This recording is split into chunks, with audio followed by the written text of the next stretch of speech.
بسم الله الرحمن الرحيم. يا ربي لك الحمد كما ينبغي لجلال وجهك ولعظيم سلطانك. اللهم ربنا لك الحمد ملء السماوات وملء الأرض وملء ما شئت من شيء بعد. اللهم صل وسلم وبارك على محمد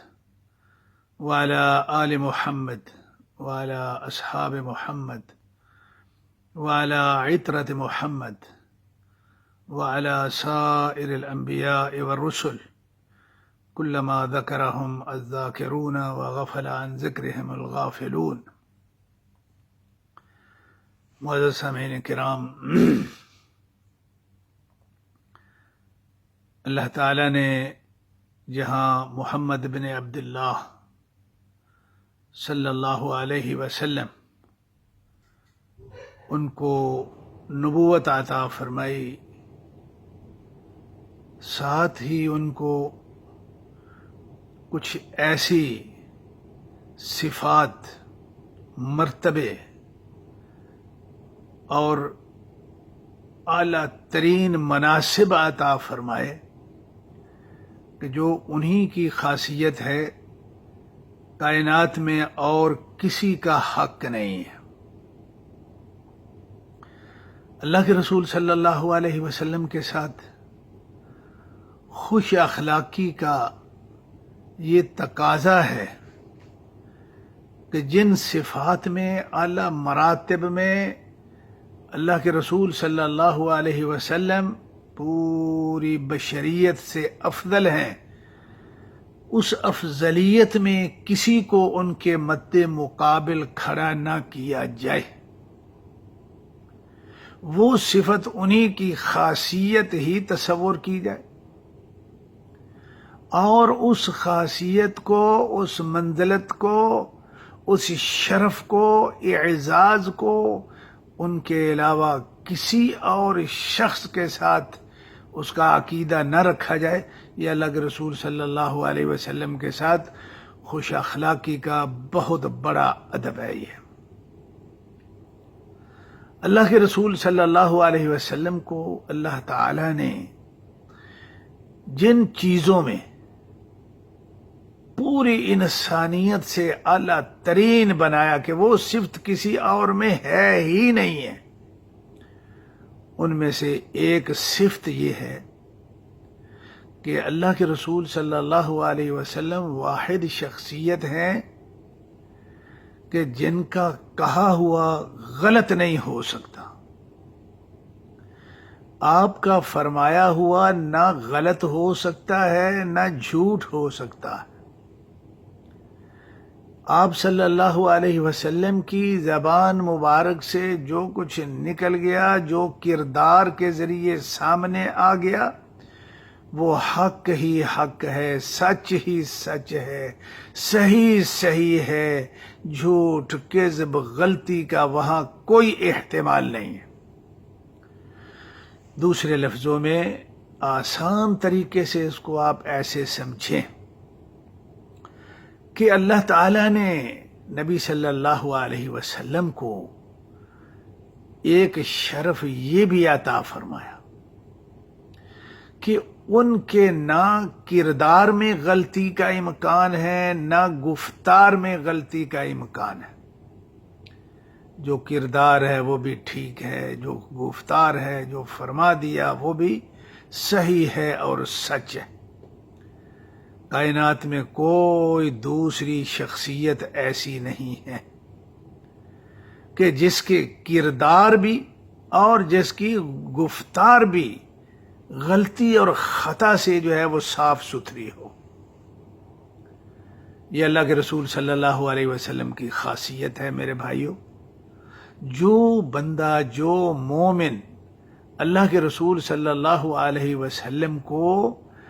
ان کے بارے میں یہ عقیدہ رکھتا ہے، یہ عقیدت رکھتا ہے کہ واحد شخصیت محمد الرسول اللہ صلی اللہ علیہ وسلم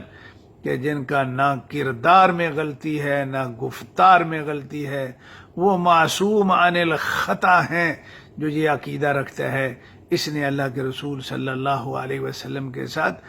ادب کا اور احترام کا، خوش اخلاقی کا بہت بڑا تقاضا اس نے پورا کر دیا۔ اور جس شخص کا یہ عقیدہ ہو کہ وہ جی وہ تو ہیں ہی ہیں، لیکن فلاں بھی جو ہے بالکل اس کی نہ بات غلط ہو سکتی ہے، نہ اس کا اجتہاد غلط ہو سکتا ہے، وہ جو کچھ بھی اس نے کہہ دیا، وہ کوئی بزرگ ہیں تو ان کا کہا ہوا برحق، وہ کوئی عالم ہے، فقیہ ہے، مجتہد ہے تو اس کا جو ہے وہ اجتہاد برحق، کوئی غلط نہیں ہے، وہ کوئی مفتی ہیں تو اس کا فتویٰ برحق، کوئی غلطی نہیں ہے اس میں۔ جو آدمی یہ عقیدہ رکھ لیتا ہے بھائیو، یقین کر لو، مان لو، یہ بہت بڑی بے ادبی اور گستاخی ہے اور بد اخلاقی ہے محمد الرسول اللہ صلی اللہ علیہ وسلم کے ساتھ، کیونکہ اللہ رب العالمین نے یہ خاصیت اللہ کے رسول صلی اللہ علیہ وسلم کو دی ہے۔ سورہ نجم کی 3 اور 4 نمبر آیت پڑھ لیجیے، بڑی فیصلہ کن بات جو ہے وہ اللہ رب العالمین نے فرما دی۔ فرمایا ما ینطق عن الہوی ان ہوا الا وحی یوحی، یہ اپنی مرضی سے کچھ بھی نہیں کہتے، یہ جو کچھ بھی کہتے ہیں وہ وہی کہتے ہیں جو ہم نے وحی کی ہوئی ہے۔ یہ اللہ کے رسول صلی اللہ علیہ وسلم کی گفتار میں، گفتگو میں عصمت کی جو ہے وہ اللہ تعالیٰ نے ضمانت دی ہوئی ہے۔ تو بھائیو، یہ معمولی باتیں نہیں ہیں، دیکھنے میں یہ معمولی ہیں، لیکن ہم اس کو جو ہے وہ جس کو سنجیدگی سے جو ہے نا وہ سیریس طور پہ لیتے نہیں ہیں۔ ہم کہتے ہیں جی فلاں بزرگ نے فرما دیا، ان کی بس ان کے ہاں بیعت ہو جاؤ، فلاں مجتہد نے کہہ دیا ان کی تقلید کر لو، فلاں عالم نے کہہ دیا، جو کہہ دیا جی بس وہ میرے امام ہیں، جی بس انہوں نے جو کہہ دینا میں نے وہی کچھ کرنا ہے۔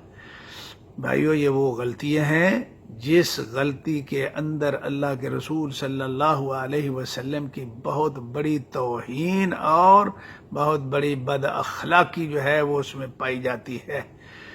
اس لیے اپنا عقیدہ بناؤ کہ نہیں، ہر ایک کو غلطی لگ سکتی ہے۔ دیکھو نا، امام مالک رحمۃ اللہ علیہ مسجد نبوی میں بیٹھے درس حدیث دیتے اور اکثر طور پہ کہتے رسول اللہ صلی اللہ علیہ وسلم کی قبر کی طرف اشارہ کر کے کہتے کہ ساری دنیا کی بات غلط ہو سکتی ہے، رد ہو سکتی ہے، لیکن ان کی نہ غلط ہو سکتی ہے نہ رد ہو سکتی ہے۔ وہ خود امام ہے، کبھی کسی امام نے یہ نہیں کہا کہ میں جو بھی کہہ دوں جو ہے نا وہ میں معصوم عن الخطا ہوں، بس اس کو مان لو، کوئی سوچنے کی ضرورت نہیں ہے، اندھی تقلید کرو، جیسے کہہ دیا بس اسی پہ جو ہے وہ آنکھیں بند کر کے سمن و بکمن و عمیا جو ہے نا اس کو اپنا لو۔ تو بہرحال مختصر آج کے درس میں آپ بھائیوں کو ایک اللہ کے رسول صلی اللہ علیہ وسلم کی یکتا زمانہ جس میں وہ منفرد ہیں، وہ ایک میں نے خصوصیت بتا دی کہ آپ کی نہ کردار میں غلطی ہے نہ گفتار میں غلطی ہے، اور یہ شرف صرف محمد الرسول اللہ کو ہے اور کسی کو نہیں ہے۔ اگر آپ یہ شرف کسی اور میں بھی مانیں گے، بزرگ کے نام پہ مانیں، پیر کے نام پہ مانیں، مجتہد مفتی کے نام پہ مانیں، کچھ بھی آپ کریں، وڈیرے سائیں کے نام پہ مانیں، کچھ بھی کر لیں آپ، یہ اللہ کے رسول صلی اللہ علیہ وسلم کے حق میں بہت بڑا یہ ڈاکہ ہوگا، بہت بڑی گستاخی ہوگی۔ یہ شرف ہے جو ان کو اللہ نے اکیلے کو دیا ہوا ہے، آپ اس کو چھین کے ان سے اوروں کے جو ہے وہ گلے میں ڈال رہے ہیں، تو بتائیے اس سے بڑی اور گستاخی کیا ہوگی۔ تو ایک تو یہ اپنے عقیدے کا حصہ بناؤ، اگر نہیں بناتے ہیں تو پھر آپ نے نہ رسالت کے ساتھ اور نہ ہی محمد الرسول اللہ کے ساتھ خوش اخلاقی سے پیش آئے، اور اس کو بڑی گہرائی میں بڑی سنجیدگی سے سمجھنے کی کوشش کرو۔ ہمیں اس کو کوئی خاص اہمیت نہیں دیتے، لیکن یہ تھوڑا سا دیکھو، شیطان بہت بڑا عالم ہے اور بڑا خبیث ہے وہ، اور ہمارا وہ دشمن ہے۔ اللہ کے وہ جتنے بھی بتائے ہوئے عقیدے اور اس طرح کے معاملات ہوتے ہیں، وہ تھوڑے سے ہیر پھیر کے ساتھ اس کو بدل کے، اس کو کھوٹا کر کے ہمیں جو ہے نا وہ پکڑا دیتا ہے، اور ہم اسی پہ پکے ہو جاتے ہیں۔ اور شیطان کا اسی سے جو ہے وہ شیطانیت جو ہے وہ پوری ہو جاتی ہے، اور ہماری بدبختی کے جو ہے نا وہ اسباب مکمل ہو جاتے ہیں۔ تو اللہ رب العالمین سے میں دعا کرتا ہوں کہ اللہ رب العالمین ہم سب کو محمد الرسول اللہ صلی اللہ علیہ وسلم جیسی شخصیت کے جو مرتبے اور منزلتیں ہیں اعلیٰ، ان کو سمجھنے کی توفیق دے، اور اس کے مطابق ہمیں اپنا عقیدہ اور عقیدت بنانے کی توفیق عطا فرمائے۔